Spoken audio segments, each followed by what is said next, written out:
When people think of Maldives, they usually think of overwater villas, luxury resorts, but this beautiful island right here, this is Fuvamulah.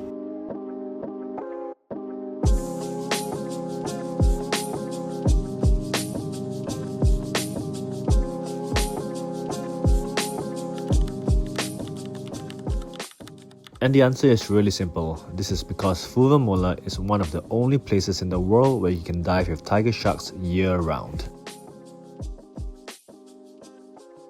Other than that, it's not as crowded as other beach destinations like Phuket or Bali, but just as beautiful, and the people here are wonderful. Getting to Fuvamulah isn't complicated, but it does take a bit of planning. First, you have to fly into Malé, which is the capital of Maldives. I flew in from Singapore using Singapore Airlines, and of course as a Singaporean, I'm flying SQ whenever I can. I managed to get premium economy seats at $1,500 for a return flight. The seats were pretty comfortable and spacious, and I was really happy with what I got. Flight time is about 4.5 hours, perfect for a movie, lunch and a nap.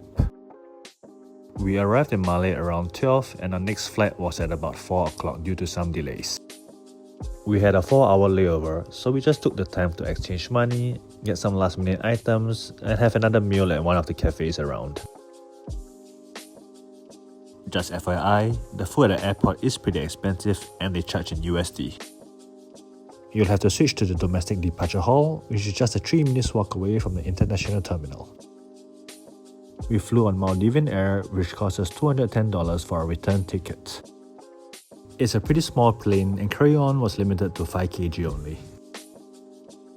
Total flight time was about 1.5 hours and they did serve some water and drinks on board. Fuvamulah airport was pretty much the smallest airport I've ever seen and there was no need to cross any immigrations. Being the only flight, we got our bags pretty fast. And the driver picked us up and sent us to a hotel on the other side of the island, only 10 minutes away, the Ataraxis Grand Spa, Fuvamulah. For my stay here, I chose the Ataraxis Grand Spa. A 7-day, 6-night full board stay cost us $1,200. It's a new modern hotel which was clean, had really spacious rooms, and really friendly staff which gave the best service. It's located on the quieter side of the island, away from the hustle and bustle of the pier, so if you value your privacy and peace, this is the place to be. They also had a lovely rooftop terrace, perfect for watching the sunset with a drink, or to fly a drone, which was what I did.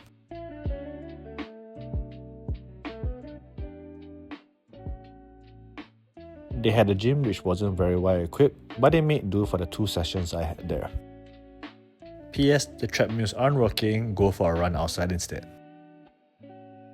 As a full board hotel, Ataraxis provides all 3 meals and I have to say the food was generally really good.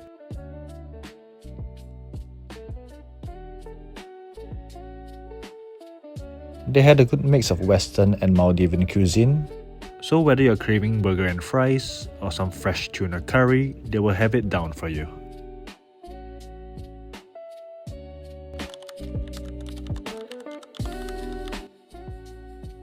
After a quick dinner on the first night, we were sent to Fuvamulah Scuba Club to pick up our gear.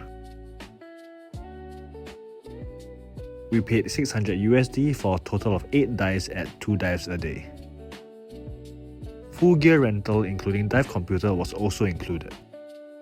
The equipment was all in really good shape and I had no problems with anything during our dives.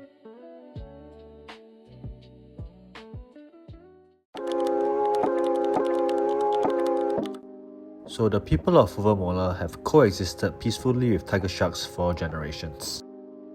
Because it's a fishing island, for many years, long before tourism, the local fishermen would discard their catch near the harbour and this attracted the tiger sharks. And over time, the tiger sharks learned that these waters were safe and the locals learned to coexist with them. I came to this island with one main goal of diving with the tiger sharks, so let me show you what happens when we dive at their famous tiger zoo. The dive site is right by the harbour, so we do a quick descent into the blue.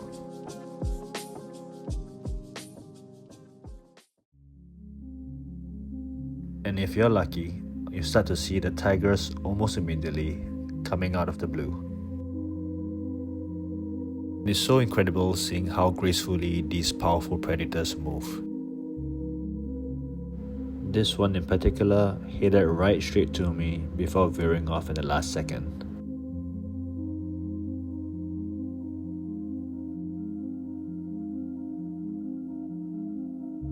So for the dive in Tiger Zoo, we swim to these stone blocks and have to stay there for the duration of the dive.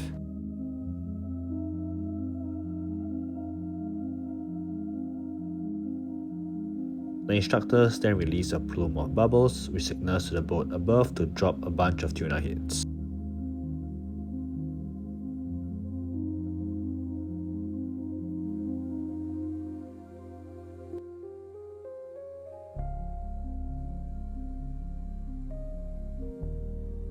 They then bury the tuna heads beneath some rocks, and this in turn attracts the tiger sharks to the surrounding area.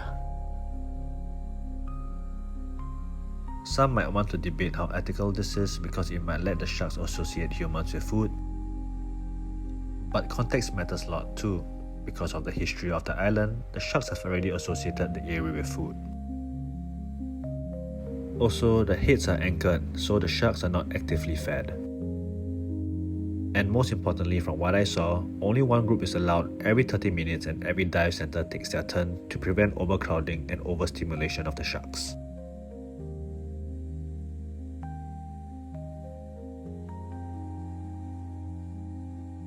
All I can say is that I'm very privileged and thankful to Fuvamulah for letting me have such a wonderful experience.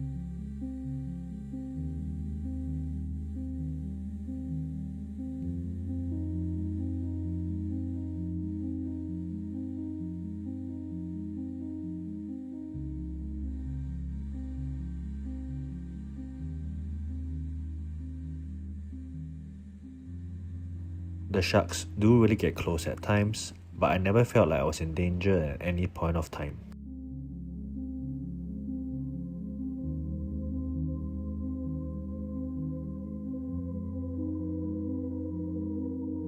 During our 4 days of diving here, we saw tiger sharks on 3 out of 4 days.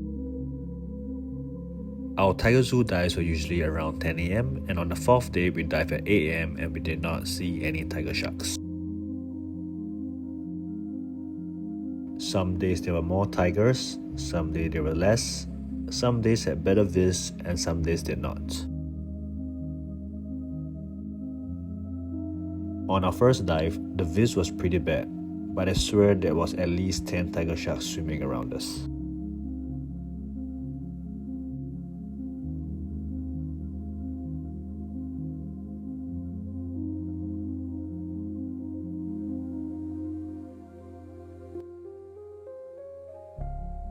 Witnessing and diving with these beautiful predators up close was a truly magical experience for me, and these were some of the best dives I've ever had in my life.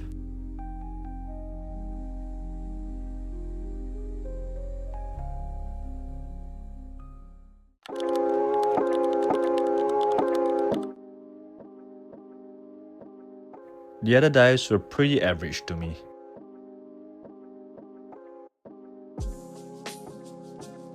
They were mostly drift dives by the coral wall and it can get really deep at times.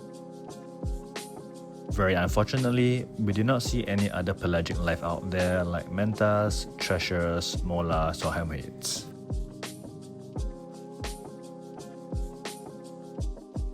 Just note that the currents and waves can get pretty strong, so you do want to be a confident diver before coming here.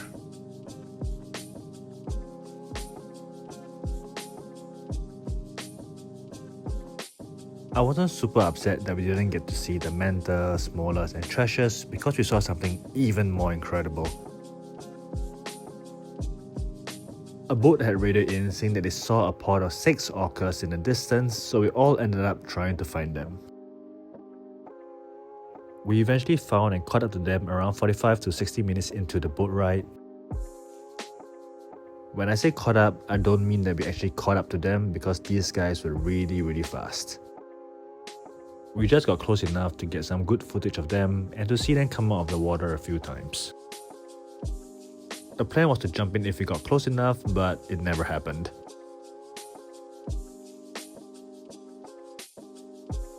If you dive, you know how rare is it to see orcas in the wild, so even though we didn't see any of the other pelagic fishes, this more than made up for it. Exactly, this side. This side, guys, here, this side, up to this side. Quick, this speedboat is coming in, then chase it away. Here,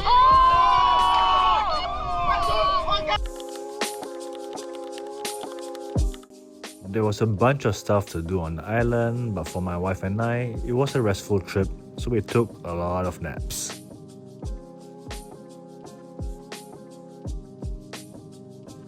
It was also our first dive holiday after 2.5 years, so we were actually pretty tired after the dives. I also spent a bunch of time flying my drone and figuring out the various functions it had, like this one over here. If you enjoy running, the island is about 10 km up and down. And there's also a few nice spots on the beaches if you want a nice photo op. And that's it. This was by far one of the most enjoyable holidays that I've had in a while, because of the beautiful island, the amazing creatures, and the wonderful people that are here. I hope you enjoyed this video and that one day you have a chance to visit the beautiful island of Fuvamulah.